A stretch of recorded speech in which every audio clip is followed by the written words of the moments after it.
Welcome to Saturday Morning Tutorials!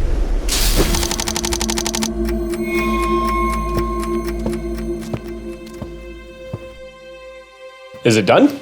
I believe so. The only way to be sure is to test it out. We can go back and stop the end of the world. If this is the epicenter where it started, where the space-time continuum just obliterated everything, then we can find whoever is responsible. Thank you, Doc. Thank you so much for saving my life. Oh, I appreciate you so much. I'm gonna go patrol the corners just to make sure that you don't know those beasts are around here to get in the way of our stuff. Yes, you do that. Okay, great. Be back in 5? Yeah, relatively. Okay.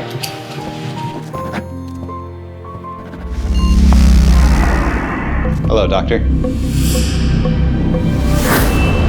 And you, Here to help.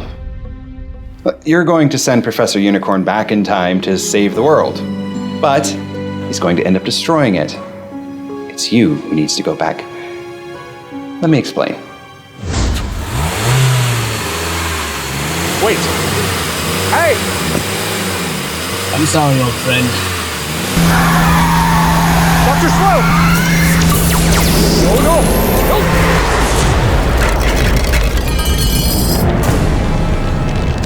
This isn't finished!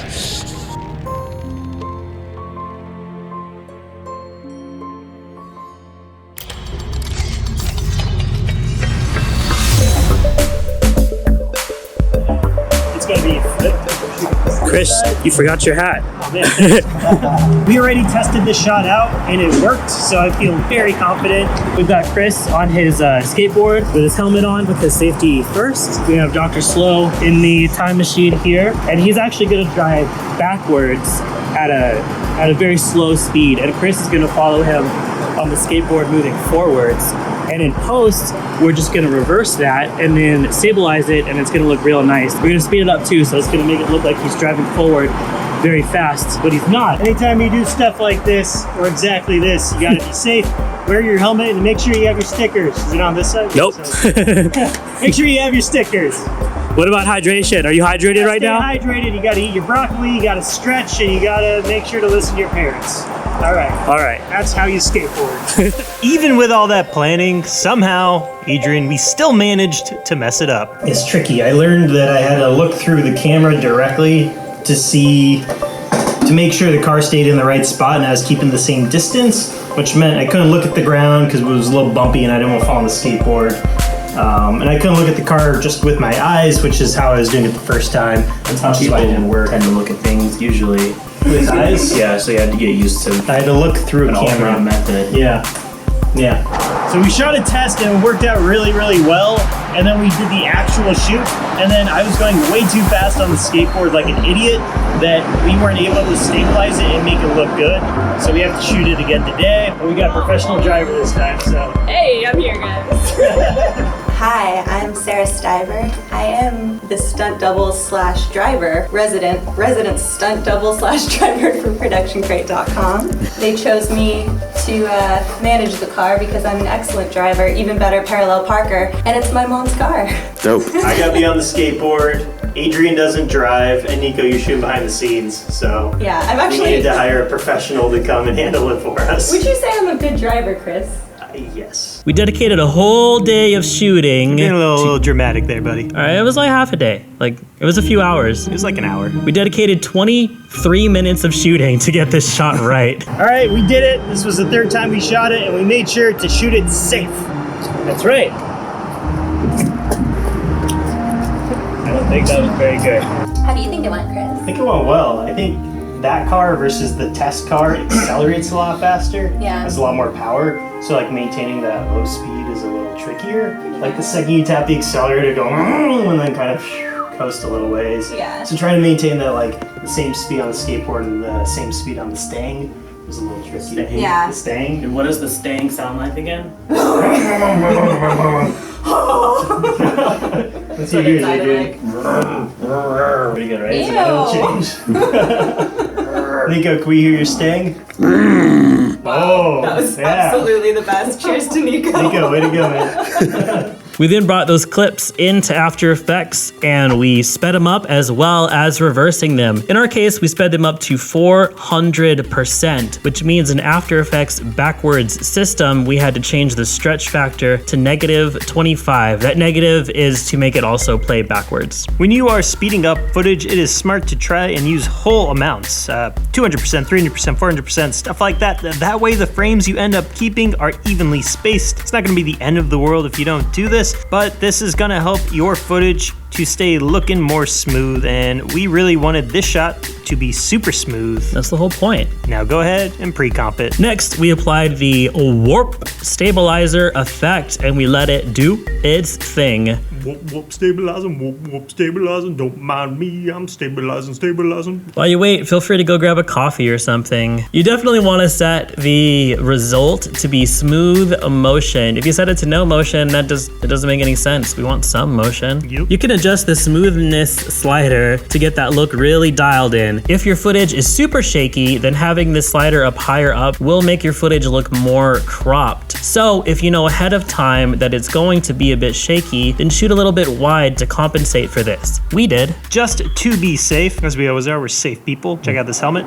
We applied this treatment to all of our clips so we can have a bunch to choose from, like a lot. Whoa. We picked our favorite of those, pre-rendered it, and now we are ready to get started on the fun part. Yeah. Buckle in. So first we need to track. Oh, that's not the fun part. Nah. All right, let's do it anyway. We need to track the car. We decided to use the 3D camera tracker just as a little experiment. Not gonna work. You know what? It did. It worked really great, actually. Oops. I didn't mean to yell at you. I deserved it. If you want to try this as well, here's a tip, a pro tip. Pre-compose your footage and mask around just the car inside of the pre-comp so the camera tracker can't even see the background. That way it won't accidentally try and track that part. If your footage is as stable as ours from the warp stabilizer, you'll probably only need 2 or 3 keyframes. Makes it super easy. In the main comp, apply the 3D camera tracker effect and let it go. Let it go! Oh, now we're copyright stricken. Oh no. While it's tracking, you can go ahead and get yourself another coffee, but you should probably make this one a decaf. It's not good to consume that much caffeine, bro. Once that's done, you can make a track solid or a null and a camera. We put ours around the front of the car because, well, that's where the effects are gonna be located. If the 3D camera tracker method doesn't work for you, don't flip out. You can just point track or mocha track at the front of your car and you'll be okay. This shot is really just a mix of a bunch of different smaller effects. So let's start tackling those one by one. You go first. First, we need some little flames shooting out from behind the wheels because all cars have this. I know things about cars, I'm a guy. I'm a guy. You might not have noticed, but these are actually there in the movie scene. Luckily, we recently added a bunch of unique fire effects to Footage Crate, and among them are these afterburner clips. We just need to download one of them and drop it in, make a little mask for the wheel and set it as a screen or an add transfer mode, and we are done, son. That's how it's done, son. That's how it's done, son. Excuse me, still got a little cough, it's been 3 weeks. Next, we want to add some blue piping around some of the details of the car. In the original shot, these would have been hand animated, which I guess you could do as well if you want using masks and a stroke effect, but an easier shortcut would be to use the fine edges effect. Invert it and add a levels effect as well to get rid of the unwanted noise and junk. And then we'll use a second layer as an alpha matte, Alpha Mac! to isolate just the parts that we want. I was on top of that. Good at that.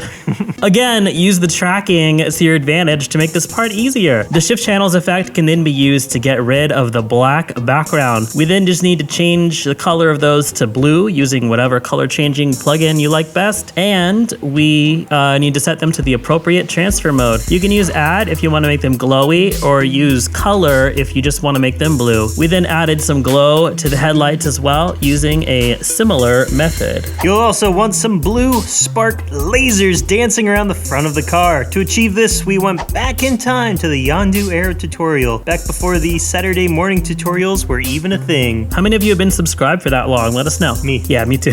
Nice.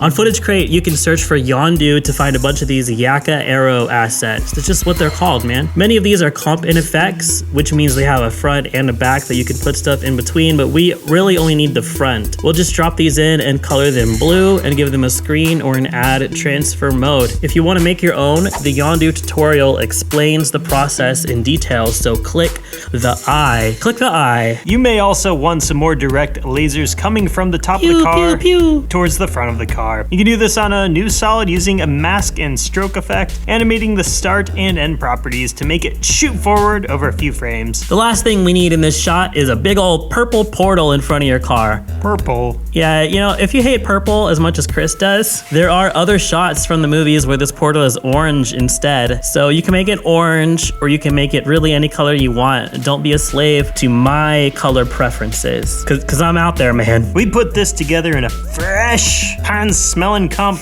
using some of our super duper funky new fire assets. The main one is this awesome 4K spiky flame. That was a fun one to make. We unchecked the scale so we could squish it right on down and have it grow over time. We also added a second copy doing the same thing, only we let it sort of stay squished to help fill in the hole that exists a little bit and give it a little more thickness. We also used 2 copies of a clip called Sideways Disembodied Flamethrower and had those shooting away from each other to make that horizontal streak, kind of like a fire mustache. Yeah, fire stash. This does look super funky right now, but it'll look better once we get it colored in. Have faith in the process. Bring that into your main comp and move it into position, either making it 3D or parenting it to your track, whichever your shot calls for. You can use the mesh warp to bend it around the shape of your car and then pre-compose it and use a tritone to color it purple. We also added some extra glow and used an exposure effect to brighten it up a bunch. We could have added in some crackling lightning to the car as well, but this was absent from the iconic shot that we were trying to mimic, so we just left it out of our shot as well. If you do want lightning though, Footage Crate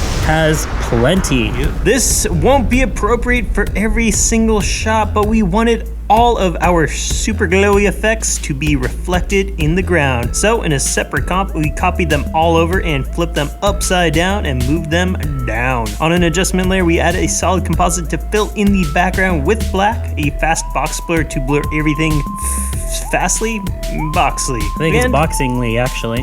Fastingly and boxingly. And we added a curves to brighten everything up. You really sound smart in these tutorials, dude. Then on top of that, we dropped in a fresh pine-scented copy of the footage, tinted it, and used a levels to make the ground as contrastingly and detailedingly as we could. Cool. And then You sound super smart now. Oh yeah. Then we put this whole comp back into our main comp below all of our cool effects on an add mode, which is now gonna give us some great environmental interaction. It really ties the room together, if you know what I'm saying. I do. They really tied the room together. Bonus tip. Bonus tip. That was good. Since this footage is sped up, we might want to add some extra motion blur. Real Smart Motion Blur or Pixel Motion Blur usually gets the job done, but in a shot like this where we need blur around the edge of the frame, these plugins are going to get really confused. Here's a nifty workaround. If you paid attention in art class in between your teacher telling you to stop drawing anime, you might have noticed that this shot is basically drawn in 1-point perspective. So we just need to find that vanishing point. We can do this by drawing a straight mask along one of the straight lines in the scene, like the curb, for example. Did I say that goodly? Curb? And is goodly a word? Okay. It's a perfectly cromulent word. Then we could draw another one on a line that should be parallel to it, like the bottom of this second story window. Dude, laughing at? Parallel. Why is that? Parallel. You sound like the Google voice. Parallel. All right, that's Parallel. fine. That's fine. Where those lines intersect, that, my friends, is our vanishing point. It's bold of you to assume these people are your friends. They are. Okay. So on a new copy of this footage, you can apply a CC radial blur effect using the fading zoom type. Move the center of the blur to the point that we determined is our vanishing point. Turn that blur up until it looks pretty good. Now we just need to mask out the parts of the frame that we don't want to be affected by this blur, like the car. If we have have another copy of the footage below this one with our standard motion blur plugin of choice. For us, it's RSMB, but you might not have that. If you don't have it, you can use Pixel Motion Blur. We can let both of these layers work together to get the best blur possible. That's our blur hack. Teamwork. Next, we need that side view. We shot 2 plates, one with the car and one with the professor. This way he was never in any real danger. We didn't want him to get hurt, even though he's a big old jerk. Finally, someone says it. I think you said it recently. Yeah, finally, someone says it again. We sped up the car shot and we masked around that car, which is very easy. It's just a couple of keyframes. And then we added another mask to get rid of that car before it hits the professor. Saved his life, really. To cover up the scene, we need a reversed explosion. You can go with any style you want. In the Back to the Future movies, sometimes they got fiery explosions, but in this shot, it isn't. So we went with this dusty looking option. Drop it in, right click on it, and come up to time reverse layer. And oh, hey, look, there's a hotkey for that right there. Next time, we're just gonna hit Control-Alt-R. Thanks, After Effects. Thanks, After Effects. You'll probably want to color correct it as well, which we did using a levels and a tint. Just make it match whatever color the ground in your footage is. That's good. There's also a little purple flare just sitting there waiting for the car to hit it. Get out of the way, flare. We don't really know what it's doing there, but it's present in the movie, so we threw it right on in. Whatever. Next, we need to add some iconic trails of fire where the wheels would be if the car was still there. ProductionCrate makes this easy breezy. Is that a thing people say still? Easy breezy? People never said that. Oh, okay, I'm starting it now. Easy for cheesy. ProductionCrate makes this easy for cheesy. Just locate a clip called Fire 9 Long Line. We're using it because it rhymes. Just mask it in, trying to match the speed of your car. There's also a clip called Fire 8 Long Line, which if you prefer a little bit more of an aggressive flame, that's the one to use. You also could use Embers Across Floor Night to add some additional detail and ground interaction if you like. We didn't, but we could have. For this perspective shot of the fire trails, this isn't gonna work. There are some fire track clips on ProductionCrate. These come with reflection passes as well, but we're gonna make our own with Trapcode Particular. If you want Trapcode Particular, there's a link in the description. Go ahead and click that. Of course, we do need a fire clip to use as a texture, so we're going to use Loopable Small Fire number 1. If you don't like the look of this clip, you can click on the eye to learn how to make any fire clip loopable. So you can just really customize this, man. We'll use a light emitter for this. Create a new point light and call it emitter with a capital E. In particular, set your emitter type to lights and turn off the velocity as well as decreasing the size of the emitter. Now you can just animate your emitter to move across the ground and your particles will draw a line. Looks good, leave it. Set your particle type to sprite and select the loopable fire as the texture. You want the time sampling to be set to random loop so they don't all look the same. Remember about clones? Yeah. You can also add some size variation and maybe a tiny bit of random rotation. Tiny little bit. You want the transfer mode of the particles to be lighten because if you were to use screen or add, it would basically just blow out and turn the whole thing white and you'd be like, this is ugly. Heck you, ProductionCrate, you taught me how to make an ugly effect. But nah, you should have listened to us. But your overall transfer mode of the layer itself can be add or screen, whichever one works for you and your footage. And by the way, if you're jealous that our footage looks all apocalyptic and yours doesn't, you gotta watch the apocalypse tutorial, man. That's the solution. Click the eye. Just want to thank Betty for letting us use the Mustang, her pony. It was an awesome car, much cooler than my Corolla 2015. She just wouldn't have done the trick for this. Not cool. So, yeah. Thanks a lot, Betty. Thanks, we Betty. appreciate it. This shot of the tire spinning out was done with Element 3D. We found a model of the wheel we liked online, but it didn't come with a tire. Oh no. So we found a tire as well. Oh yay. And we fitted it. We fitted it onto the rim, texturing both of these models using the Pro Shaders 2-pack. The wheel was animated using a group null to get it spinning. The best way to animate anything with Element is using group nulls, guys. We set one keyframe at the beginning for the X rotation and another one at the end with a value of -6, which means it's gonna make 6 full rotations, and the negative is just gonna make it rotate in the direction that we want it to. We set these both to easy ease, F9, and in the graph editor, we pulled the handles to the right, which is how we got the speed to ramp up like it does. It just so happened that while I was editing this shot, Chris was doing like a dry ice shoot, which you'll find out more about that later. I figured I could take advantage of this opportunity and try and get some swirly smoke that I can use. So I just took a fan and I held it up next to our dry ice and let it get all sucked up into the fan and start swirling around and stuff. And then I just brought that clip into After Effects and masked around the parts that look good and just colored those to match the rest of the scene. And that's how we did that. Bro. Yo. Bro, whoa, you didn't what think up? we were gonna do a Back to the Future tutorial and not do that license plate shot? Come on. We used a photo of a real license plate and we used the content aware feature in Photoshop to get rid of the letters. That's illegal. We then typed out Zippy, Z-I-P-P-Y, using a free font called License Plate USA. We could have typed out anything we wanted, of course. We used the bevel and emboss layer style to apply an outer bevel to the text. Chris, what would you type on your license plate? My license plate would say crate, like CR with the number 8, and then ER, and then G, and then 8, and then ER, Crater Gator. All right, I'm gonna make mine say Crater Hater. Yo. We applied this texture to a plane and element which was twice as wide as it is tall, because that's what license plates look like. There's a second plane on the backside with a simple metal texture on it. We gave these planes a lot of segments because back in the After Effects main interface, you wanted to apply some noise and twist displacement to make it look a bit beat up and also a bit more realistic, because having this thing look flat is super fake and lame. We animated it using a null at the corner to get that cool spin. This isn't finished! Actually, Professor, it is. Cool catchphrase though. That was a lot to cover, but we appreciate you staying with us until the end, and we hope you learned something. We really enjoyed this one. It was a lot of fun. It's a really cool movie. We've never shot a car shop before, so we thought that might have been a fun challenge, even if it did end up being less of a fun and more of a challenge than we originally assumed. We hope you guys had a fun at least. You know what? We're having a poster design. Okay, show them. Can I show them my work? All right.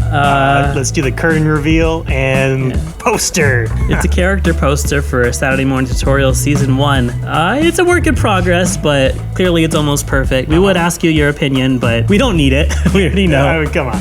We already know this looks great. Yeah. It's not for sale yet, guys, okay? Stop trying to put in the orders. Put your credit card away for now. Is merch something you guys would be interested in? Leave a comment, let us know. What kind of stuff would you want? Posters, t-shirts, mugs, socks, gloves? Do you want visors? Do people wear visors? I haven't been outside in a long time. Anyway, before you go, super important message. This is the second to last episode of the Saturday Morning Tutorials Season 2, which means the next episode is the last to last, which means that it'll be done after that. Season 2 will be finalized next episode, and we won't be back for anywhere between 2 to 3 months. I'll say 2 to 4 months. We will be working on some other projects, so you're not going to miss us too badly. But we'll be around. Yeah. Follow us, and later, Crater. Later, Crater. I'm so angry at you. That's so adorable. I love how upset you are. Stomp your foot on the ground.